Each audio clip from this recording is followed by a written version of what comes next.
जय हिंद दोस्तों, स्वागत है आपका। आज के अरिहंत पब्लिकेशन प्रैक्टिस सेट में हम लोग देखने वाले हैं प्रैक्टिस सेट 2 पर्यावरण अध्ययन। तो चलिए स्टार्ट करते हैं। पहला सवाल देखते हैं। पहला सवाल है कि रात्रि के समय में पेड़ पौधों के नीचे सोना नहीं चाहिए, क्योंकि रात्रि के समय पेड़ पौधे केवल कार्बन डाइऑक्साइड मुक्त करते हैं। रात्रि के समय पेड़ पौधे केवल ऑक्सीजन मुक्त करते हैं। रात्रि के समय पेड़ों के नीचे गर्मी होती है। रात्रि के समय पत्तियां अधिक गिरती हैं। क्या होगा? तो देखिए, इसका राइट आंसर हो जाएगा ऑप्शन ए। रात्रि के समय पेड़ पौधे केवल कार्बन डाइऑक्साइड मुक्त करते हैं। प्रकाश संश्लेषण की क्रिया सामान्यतः सूर्य के प्रकाश की उपस्थिति में होती है और इस प्रक्रिया के फलस्वरूप ऑक्सीजन मुक्त होती है, परंतु रात्रि के समय पेड़ पौधों से कार्बन डाइऑक्साइड निकलती है। नेक्स्ट सवाल देखिए। नेक्स्ट सवाल है कि रीना महसूस करती है कि हाल ही में उसकी जो शारीरिक गतिविधियां हैं बढ़ गई हैं और तदनुसार उसके शरीर की पोषण आवश्यकता भी बढ़ गई है। तो निम्नलिखित खाद्य समूह में से कौन सा समूह उसे अपने शरीर की वर्तमान आहार संबंधी आवश्यकताओं को पूरा करने के लिए शामिल करना चाहिए? तो देखिए, इसका मैं डायरेक्ट आंसर बता देता हूं। इसका आंसर होगा अनाज, केला और मक्खन। यदि शारीरिक गतिविधियां बढ़ जाती हैं तो शारीरिक पौष्टिक आवश्यकताएं भी बढ़ जाती हैं। ऐसी स्थिति में आहार संबंधी आवश्यकताओं को पूरा करने के लिए अनाज, केला और मक्खन आदि को आहार में शामिल करना चाहिए। अगला है कि एक शिक्षिका कक्षा में खाद्य भंडारण हेतु कुछ बिंदु श्यामपट्ट पर लिखती है। क्या लिखती है? सो देखिए, वो लिखती है कि इन पदार्थों को नमी से दूर रखना चाहिए। किन पदार्थों को नमी से दूर रखना चाहिए? इन पदार्थों को बंद डिब्बे में रखना चाहिए। इन पदार्थों को साफ स्थान पर रखना चाहिए जिससे कि कीड़े मकोड़ों तथा चूहों से उनकी रक्षा की जा सके। शिक्षिका किस पदार्थ के भंडारण के विषय में विद्यार्थियों को समझा रही है? ऑप्शन है सब्जी, दूध, गुड़ या मांस। तो देखिए, इसका राइट आंसर होगा ऑप्शन 3, गुड़ को। 94 नंबर सवाल है कि निम्न तत्वों में से किसमें कार्बोहाइड्रेट और प्रोटीन दोनों होते हैं? निम्न तत्वों में से किसमें कार्बोहाइड्रेट और प्रोटीन दोनों होते हैं? ऑप्शन फास्फोरस, नाइट्रोजन, सल्फर और कार्बन। तो देखिए, इसका राइट आंसर होगा कार्बन। कार्बन कार्बोहाइड्रेट और प्रोटीन का एक सामान्य तत्व है। कार्बोहाइड्रेट ऊर्जा देने वाले यौगिक होते हैं जिनमें कार्बन, हाइड्रोजन और ऑक्सीजन होते हैं। चलिए, अगला है साल, सागौन, बांस तथा शीशम किस बायोम के वृक्ष हैं? तो देखिए, इसका राइट आंसर होगा ऑप्शन 1, मानसूनी बायोम। मानसूनी बायोम। साल, सागौन, बांस और शीशम सामान्यतः मानसूनी वन के अंतर्गत आते हैं। ठीक है, याद रखिएगा। 99 नंबर सवाल है कि खेतों में मिट्टी में पाया जाने वाला केंचुआ किसान का मित्र क्यों कहलाता है? तो देखिए, इसका मैं डायरेक्ट आंसर बता देता हूं। इसका आंसर हो जाएगा क्योंकि ये भूमि की उर्वरता को बढ़ाता है। केंचुआ एक महत्वपूर्ण जीव है। इसकी महत्व इस बात से भी पता चलती है कि इसे प्राकृतिक हलवाह और किसानों का मित्र कहा जाता है। केंचुआ कार्बनिक कचरे को एक लाभकारी पदार्थों में बदलने में सक्षम होता है। इस लाभकारी पदार्थ को हम वर्मी कंपोस्ट या केंचुआ खाद भी कहते हैं। इस प्रक्रिया में कार्बनिक पदार्थों को जैव उर्वरक के रूप में बदला जाता है जिससे भूमि की उर्वरता बढ़ती है। चलिए, 97 नंबर है, थोड़ा सा इसको छोटा कर देता हूं। 97 नंबर है कि राम का साथी उसे विटामिन सी की जानकारी देते हुए 4 तथ्य बताता है। क्या बताता है? देख सकते हैं कि नींबू, संतरे तथा आंवले में भरपूर मात्रा में पाया जाता है। फिर है इसकी कमी से शरीर में रतौंधी नहीं, विटामिन सी की कमी से रतौंधी नहीं होगा। यह शरीर को संक्रमण से लड़ने की शक्ति प्रदान करता है। ये सही है। यह दांत और मसूड़ों को सुरक्षित रखने के लिए आवश्यक है। ये भी सही है। और इसका आंसर हो जाएगा ऑप्शन 3, 1, 3 और 4। ठीक है, याद रखिएगा। विटामिन सी का रासायनिक नाम टोकोफेरॉल होता है और यह खट्टे फल, नींबू, संतरा, आंवला में भरपूर मात्रा में पाया जाता है और यह दांत और मसूड़ों को भी मजबूत रखता है। चलिए आगे देखते हैं। 98 नंबर सवाल देखिए। 98 नंबर सवाल है कि आवासों के संबंध में निम्न कथनों का अध्ययन करें। आवासों के संबंध में निम्न कथनों का अध्ययन करें। पहला कथन है कि किसी प्रायवास में किसी प्रजाति के आवास मात्र भिन्न भिन्न होते हैं। किसी प्रायवास में किसी प्रजाति का आवास मात्र उसका भार होता है। दो प्रजातियां बिना प्रतिस्पर्धा के एक ही आवास में रह सकती हैं। किसी पर्यायवास में किसी प्रजाति का आवास उसके कार्यात्मक लक्षण को परिभाषित करता है। तो देखिए इसका राइट आंसर होगा केवल ऑप्शन 1 और ऑप्शन 4, यानी ऑप्शन 1 हो जाएगा। किसी प्रजाति का आवास पर्यायवास में उसकी कार्यात्मक विशिष्टता को परिभाषित करता है, याद रखिएगा। 99 नंबर है कि पक्षियों में पाई जाने वाली निम्न विशेषताओं का अध्ययन कीजिए। सुडौल शरीर, खोखली हड्डियां, पंख और पैरों, स्थिर रहने वाले पैर और घूमने वाली गर्दन। तो देखिए इसका राइट आंसर होगा ऑप्शन 1, 1, 2, 3। ठीक है, तीनों जो है पक्षियों की उड़ने में सहायता करती है। पक्षी अपने शरीर की खोखली हड्डियों, पंखों और पैरों के कारण उड़ सकते हैं। पंख उन्हें गर्म भी रखते हैं और चौड़े पैर टहनियों पर बैठने में उनकी सहायता करते हैं, याद रखिएगा। और उनका जो गर्दन है, घुमावदार गर्दन है, चारों दिशा में देखने में मदद करती है। एक व्यक्ति द्वारा मेरठ से दिल्ली तक जाने में लिया गया समय दूसरे व्यक्ति द्वारा उन्हीं स्थानों के बीच जाने में लिया गया समय से दोगुना है। यदि दूसरा व्यक्ति सुबह 9:30 बजे चलकर अपने गंतव्य स्थान पर दोपहर 1:30 बजे पहुंचता है तो पहला व्यक्ति अपने गंतव्य स्थान पर पहुंचेगा। तो देखिए पहला व्यक्ति जो है ठीक है, वो दूसरे व्यक्ति से दोगुना समय लेता है। ठीक है, तो इसका जो आंसर होगा वो हो जाएगा दूसरे व्यक्ति से 4 घंटे देर से। आप कैसे सोच समझिए, दूसरा व्यक्ति द्वारा जो चलने का समय है वो 9:30 बजे है और दूसरे व्यक्ति के पहुंचने का समय 1:30 बजे है और दूसरे व्यक्ति द्वारा लिया गया समय 9:30 से लेकर 1:30 बजे तक 4 घंटा होता है। ठीक है, वहीं पहला व्यक्ति दूसरे से दोगुना समय लेता है, अतः पहला व्यक्ति दूसरे व्यक्ति से 4 घंटा देर से पहुंचेगा। ठीक है,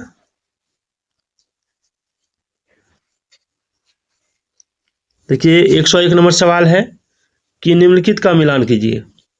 निम्नलिखित का मिलान कीजिए, सूची 1 सूची 2। तो चलिए इसको मिलाते हैं। सबसे पहले देखिए कि कीट जो है, ठीक है, ये किस में मिलेगा? तो कीट मिलेगा आपका कॉकरोच कीट कहलाता है। ठीक है, और पक्षी आपका उल्लू पक्षी है और सरीसृप में कौन हो जाएगा? तो कछुआ हो जाएगा और स्तनधारी में चमगादड़ हो जाएगा। याद रखिएगा कॉकरोच एक सर्वाहारी और रात्रिचर कीट होता है जो अंधेरे तथा गर्म स्थानों में जैसे रसोई घर, गोदाम, अनाज एवं कागज के भंडारों आदि में पाया जाता है।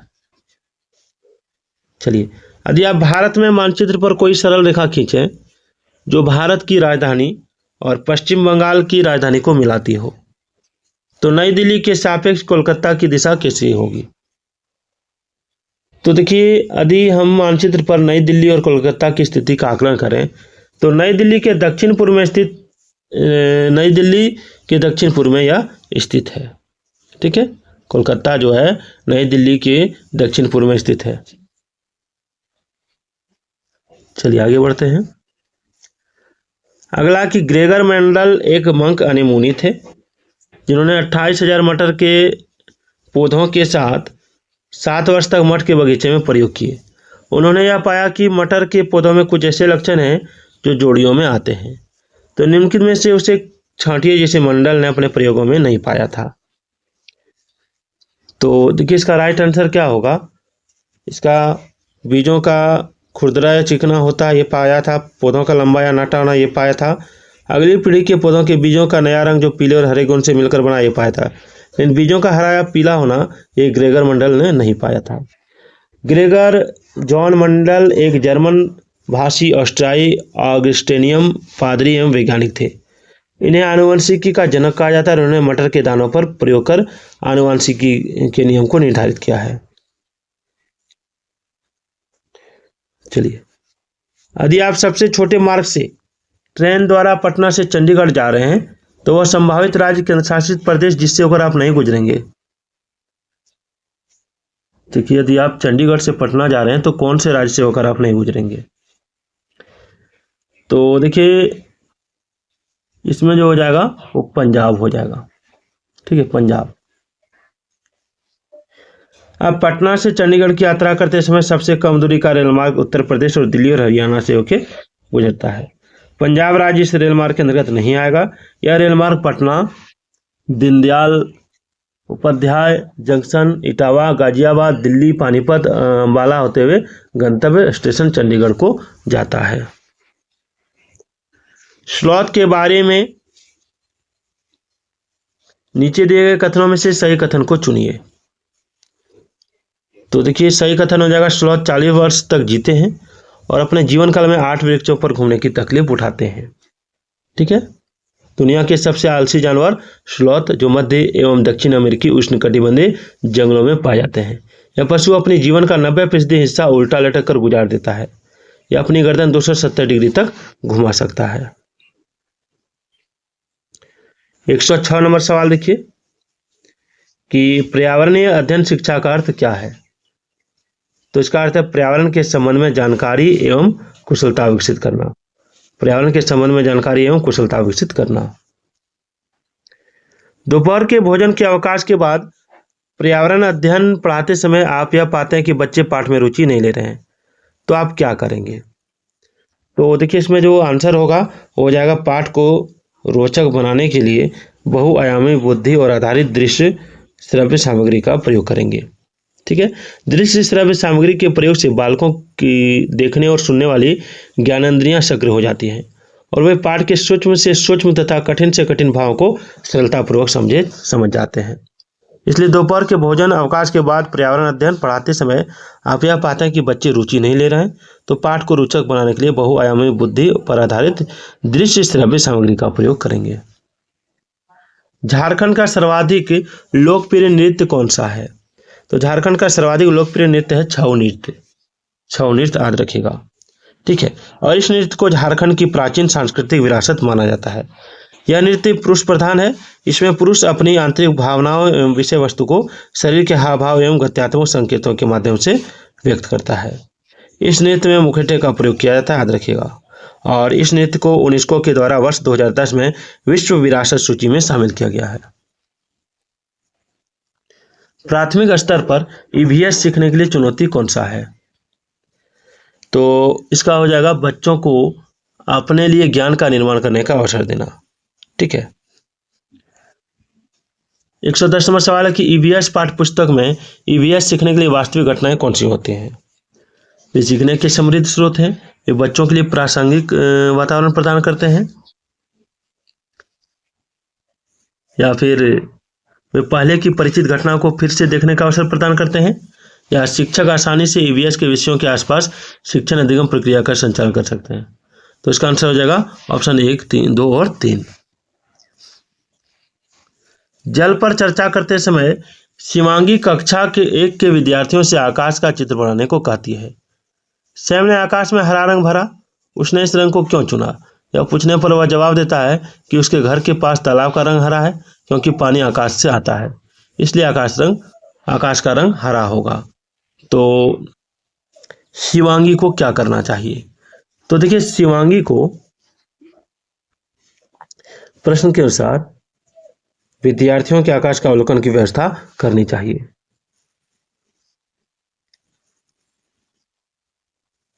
चलिए, ईवीएस में सहपाठी आकलन क्या है? ईवीएस में सहपाठी आकलन क्या है? तो देखिए, ईवीएस में जो सहपाठी आकलन है वो है आपका ऑप्शन 1। ठीक है, सीखने के रूप में आकलन। 113 नंबर सवाल है कि श्री सुहास समुदाय से प्राप्त उदाहरणों का प्रयोग करते हुए पर्यावरण में चीजों की पारस्परिक निर्भरता का विचार सिखा रहे हैं। तो निम्नलिखित में से कौन सा उदाहरण इस धारणा को समझाने के लिए सबसे उपयुक्त है? तो ऑप्शन 2, चाय की दुकान। श्री सुहास द्वारा समुदाय से प्राप्त उदाहरणों का प्रयोग करते हुए पर्यावरण में चीजों की परस्पर निर्भरता के विचार को समझने के लिए सबसे उपयुक्त स्थान चाय की दुकान है। ठीक है, चलिए, निम्नलिखित में से कौन सा अभ्यास संरचनावादी दृष्टिकोण से अधिक मेल खाता है। तो इसका हो जाएगा नदी के पानी के रंग से उसमें मौजूद प्रदूषकों की पहचान करना, ये इसका आंसर हो जाएगा। ठीक है, चलिए 115 नंबर सवाल देखिए। गीता की कक्षा का एक विद्यार्थी इकबाल दृष्टिबाधित है। गीता देखती है कि वह पिछले कुछ दिनों से विद्यालय नहीं आ रहा है। उसके अभिभावक से बात करने पर पता चलता है कि उसे बोर्ड को पढ़ने में कठिनाई होती है और वह कक्षा प्रक्रिया में भी भाग नहीं ले पा रहा है। तो गीता को इकबाल को विद्यालय आने के लिए अभिप्रेरित करने हेतु क्या करना चाहिए? यहाँ पे आप ऑप्शन देख सकते हैं। तो देखिए इसका राइट आंसर होगा ऑप्शन 3, कक्षा नाटक की योजना बनाकर इकबाल के लिए भूमिका निर्मित करनी चाहिए। एक शिक्षक अपनी कक्षा में एक विद्यार्थी को मरुस्थलीय पौधों की 3 विशेषताएं लिखने को कहता है। शिक्षार्थी जो है, ठीक है, इन 3 पौधों की विशेषताएं निम्न प्रकार से लिखता है। पहला है कि इन पौधों की पत्तियां बहुत या छोटी अनुपस्थित होती हैं। इनका तना कठोर होता है। इन पौधों पर कांटे पाए जाते हैं। तो कौन सा विशेषता सही है? तो इसमें हो जाएगा तीनों विशेषता इसका सही है। मानव जीवन के लिए आवश्यक वस्तुओं, गैसों, ईंधन आदि को पर्यावरण विषय में सम्मिलित करने का मुख्य कारण क्या है? तो इसका मुख्य कारण है संरक्षण के लिए, पर्यावरण का संरक्षण के लिए।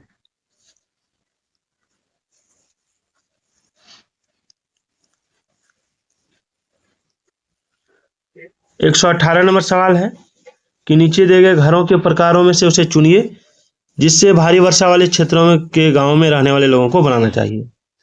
तो इसका आंसर होगा ऑप्शन 3, बांस के खंभों पर बने ढालू छत वाले घर। उस महिला वेट लिफ्टर का नाम क्या है जिसने अंतर्राष्ट्रीय खेल प्रतियोगिता में 29 मेडल जीते हैं? तो इसका नाम होगा कर्नम मल्लेश्वरी। निम्न स्थानों में से मेढकों और कीटों को फंसाने और खाने वाला गठपर्णी पौधा कहाँ नहीं पाया जाता है?